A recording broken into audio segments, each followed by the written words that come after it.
So there was a time not too long ago where people were upgrading their Apple hardware much more frequently. I mean, they were upgrading iPhones every 2 years, their Macs every 3 to 4 years, and iPads even less so than that. But now in 2026, and kind of ever since that M series MacBook Air saw the light of day, those upgrade cycles are getting way farther apart. People are waiting to upgrade their iPhone every 4 to 5 years now. People are still using that M1 MacBook Air 6 years later because the hardware has just been so good. So while for the consumer that's been amazing, getting these laptops that last forever, you don't feel like you need to upgrade and spend $1,000 plus every few years, Apple is starting to realize this, and now we're seeing a shift into services revenue for Apple to make up for the fact that people aren't upgrading their hardware as frequently as they used to. And what really was kind of the final straw, for lack of a better term, was this new Creator Studio offering, which on the surface level, it could be of good value to a lot of people, but it's just another subscription that Apple's giving us for some products which are mainstays for a lot of people in the Apple ecosystem. So in this video, I want to talk about the state of Apple subscription services, everything that they offer, how much it costs, and kind of what to make of it moving forward, and probably what to expect because subscription is just going to continue to go and that fatigue is going to continue to get bigger. But now, before we continue, if you do enjoy videos like this one where we talk all things Apple, consider subscribing to the channel because we're looking to get to 1 million subscribers by the end of the year. But now let's talk about all the services that Apple currently offers in early 2026. So as I mentioned in the beginning, the Creator Studio announcement was kind of the line in the sand for me for when it comes to subscriptions on the Apple side. Now, I am fully aware that Apple's had subscriptions in the past, right? We've had subscriptions since 2011 with iCloud introduction and getting iCloud storage, and Apple's continued to have subscriptions, but this one felt a little bit different because of the precedent that they're about to set with Creator Studio.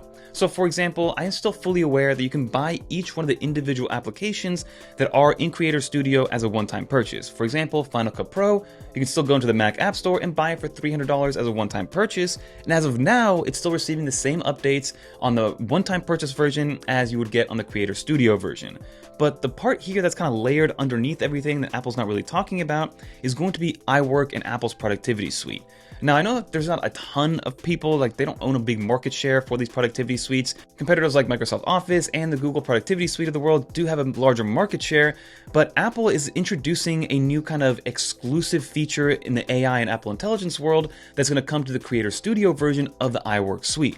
Now, iWork Suite will still be available for free for all Mac and Apple and iOS products moving forward, but they're setting that precedent that now you get more powerful features on the AI side, at least when it comes to the iWork Suite, when you are using it in the Creator Studio bundle, which again, in my opinion, is a kind of scary precedent to set as we move forward into this kind of AI and subscription service world as we get into 2026 and 2027. And then to give you a lay of the land or some context of what all the subscriptions now you get from Apple could be, especially as somebody who, like myself, who's deep in the Apple ecosystem, it can start to add up very, very quickly. For example, of course, everybody gets their 5 gigs of free iCloud storage, which sounds like highway robbery in 2026, but most people are paying at least $1 a month for 50 gigs of service, or maybe $2.99 a month for 200 gigs for iCloud, up to $10 a month for 2 terabytes, and then you can go from there, get it 6 and 12 terabyte sizes, about $30 to $60 a month if you want to have some more iCloud storage. And then you continue to have Apple's kind of media hub and their media bundles of all their subscriptions. For example, you have Apple Music, which is anywhere from $10 to $12 a month.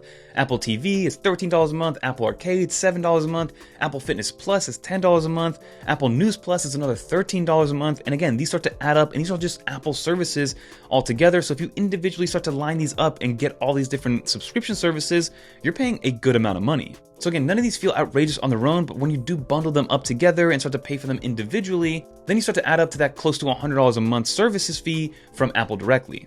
But then you're probably laying out in the comments like, Fernando, that's why they make bundles. That's why you can bundle it up and get it much cheaper if you do want to get something like that. And yes, I agree. Apple does bundle them together to give you kind of like a wholesale price, starting with the Apple One individual plan being $20 a month. You get Apple Music, Apple TV, Apple Arcade, 50 gigs of iCloud storage, as well as iCloud Plus, which is another subscription service that they have on the side. For example, we have Apple One Premiere, which is almost $40 a month. I think it's $38 a month. It gives you Apple Music, Apple TV Plus, Apple Arcade, Apple Fitness Plus, News Plus, 2 terabytes of iCloud storage, and iCloud Plus. So if you look at it that way, maybe you can justify it, especially if you are deep in the Apple ecosystem. But if you add that on top of all the other subscriptions on the side that you pay for, like the Spotify's, the Netflix, and all the other media ones, it does start to add up, unfortunately.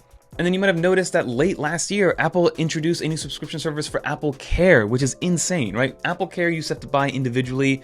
You could pay for it monthly with your iPhone, but you could also pay for it as a one-time depending on the product. But now you can get AppleCare Plus for $20 a month additionally, and I think you can add up to 3 different devices on there. So again, Apple's selling you on the value that like, oh, just in case something breaks, you can only pay $20 a month for up to 3 different devices, and you can even share it amongst your family if you want to. But again, that's another $20 of services a month that Apple's giving you. And when it comes to AppleCare, they're hoping that most people take care of their devices and you don't have to replace them, so it's just free money for them at the end of the day. So now to kind of reel it back in and talk about this AI situation, the Apple Intelligence. I know that Apple's partnering with Gemini and all that stuff that's coming alongside with Apple, but Apple's going to be using this as a justification to then additionally add more and more subscriptions, or at least justify the price that you're paying per month for a lot of these applications and a lot of these features moving forward. Because again, yes, Apple's justifying it by saying AI costs money. It costs money to have these servers up. It costs money to have these partnerships with Gemini. It costs money to make sure that everything is running as you see fit. But again, it feels like it's being forced upon us, especially on the productivity side. So my question to you is that should all these AI things be a platform situation, or should it be a premium add-on for these applications or these platforms moving forward? I think it should be a premium add-on and give us kind of the base level for free versus giving us everything all at once and making you pay for it. So to kind of round this off, I just believe this is a slippery slope that Apple's going down. And we've seen it on the Samsung side and on the Android side where we see ads popping up kind of everywhere, even in your native settings, and Apple seems to be going down that route, and we've already started to see that. For example, the App Store ads, they started off small when it first started off, and then little by little, the ads started getting bigger and more frequent. And same in your settings app, even though they are ads for Apple's first-party services, like you're not getting ads for some random game. Outside of that, if you're low on iCloud storage, Apple's upselling you on it, right? If you just got a new iPhone, they're upselling you on a free trial to jump into Apple Arcade or Apple TV Plus and things like that. So you see that in your native settings and in your native applications, which starts to kind of diminish the value and the premiumness of what an Apple product is, in my opinion. But now it's not all bad when it comes to Apple, and Apple still has great credibility and it's still a premium company, and they will continue to grow in that way because Apple One does give you strong value overall. If you are truly an Apple Music user and you use Apple Arcade and you read Apple News Plus and you use Apple Fitness Plus and you need the iCloud storage, then yeah, Apple One does give you good value, especially if you bundle it up correctly. And then Creator Studio is still good for a lot of people, especially on the entry-level side that doesn't want to spend $300 on an application. I think there is a benefit to people spending their $13 a month, trying out all these different applications, maybe seeing which one you use the most, and then going off and doing the one-time purchase, or maybe even taking advantage of the 1-month free trial that they offer with no actual limitations for that 1-month free trial. And then same thing goes with AppleCare. In theory, it does simplify things a little bit more. You don't have to spend individual amounts on individual products. You just bundle your big three like your iPhone, your MacBook, and maybe your iPad, and you're paying a simple $20 flat a month to make sure that if something does happen to it, you can get it replaced or fixed relatively quickly.